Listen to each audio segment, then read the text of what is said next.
Have you ever had one of those days where something just felt off? Not sick, not exhausted, not in pain, just different. Your energy seemed lower, your focus wasn't as sharp, you felt more irritable.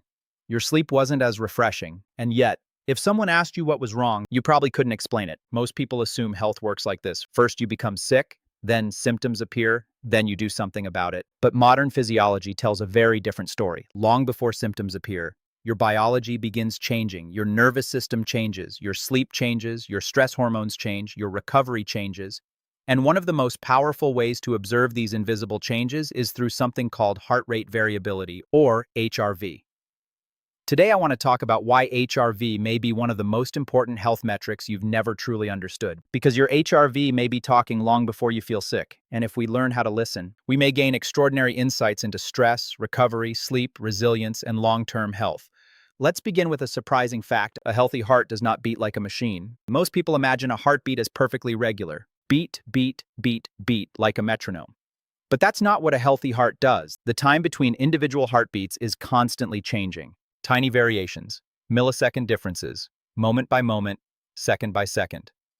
This variation is called heart rate variability, or HRV, and it tells us something remarkable about the state of the nervous system. Think of HRV as a biological conversation, a conversation happening between the brain and the heart, a conversation happening between stress and recovery, a conversation happening between survival and restoration. The more adaptable the nervous system is, the greater this variability tends to be. The more stressed, overwhelmed, inflamed, exhausted, or under-recovered the body becomes, the more this flexibility tends to decrease. In simple terms, higher HRV often reflects adaptability. Lower HRV often reflects physiological strain, and this is where things become fascinating. Because HRV frequently changes before we consciously notice anything wrong. Your body knows before your mind knows. Your physiology notices before your awareness notices. Your biology often sees the storm before you see the clouds.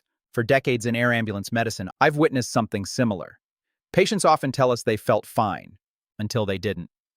Athletes tell us they felt strong, until their performance suddenly dropped. Executives tell us they were managing stress perfectly, until burnout arrived. The truth is that biology rarely changes overnight. Most physiological decline occurs gradually, silently, quietly, under the surface. And that's why continuous monitoring has become so important. For the first time in human history, we can observe what is happening inside the body continuously, not once a year during a medical examination, not only during illness, but every day, every night, in real life. And one of the most valuable signals emerging from modern wearable technology is HRV. Now let's talk about stress, because modern humans are living in a biological environment unlike anything our ancestors experienced. Our ancestors worried about occasional threats, a predator, a storm, a dangerous situation. Their stress came in short bursts. Our stress never turns off. Emails, notifications, deadlines, financial pressure, relationship stress, poor sleep, social media, constant stimulation, artificial light, information overload. The nervous system was never designed for continuous activation, yet that is exactly how many people live today. And the body keeps score. Every late night, every poor meal, every stressful conversation, every sleepless night, every emotional burden, the body remembers, even when the conscious mind ignores it. One of the reasons HRV is so valuable is because it reflects this accumulated burden, not just one stressful moment, but the total physiological load carried by the nervous system. Now, here's something most people don't realize. Psychological stress and physical stress often look remarkably similar to the body. The body doesn't always distinguish between them. A difficult meeting, an argument, financial worries, social rejection, lack of sleep, excessive exercise, all of these can influence the same physiological systems, the same stress hormones, the same nervous system pathways, the same recovery mechanisms. And that's why HRV often decreases not only during illness, but during periods of emotional strain. The nervous system reacts, even when you believe you're handling everything perfectly. This is why people sometimes wake up feeling exhausted after a perfectly normal day. Because physiologically, it wasn't a normal day. The nervous system was working overtime. Now, let's talk about one of the strongest influences on HRV, sleep.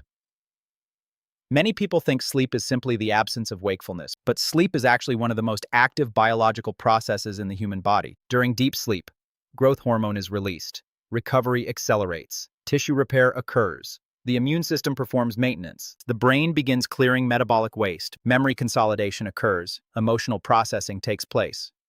The body literally performs repairs while you sleep. But here's the problem.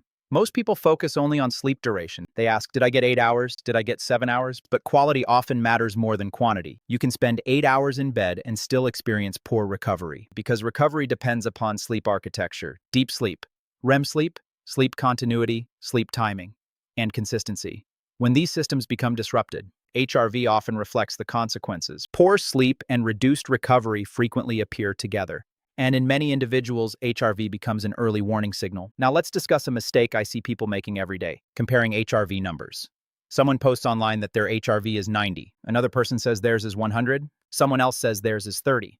And suddenly people become anxious. But HRV is not a competition. One person's normal HRV may be completely different from another person's normal HRV. Age matters, genetics matter, fitness matters, sleep matters, lifestyle matters. Even measurement methods matter. The question is not what is someone else's HRV. The real question is what is happening to yours? Are you improving, declining, recovering, adapting?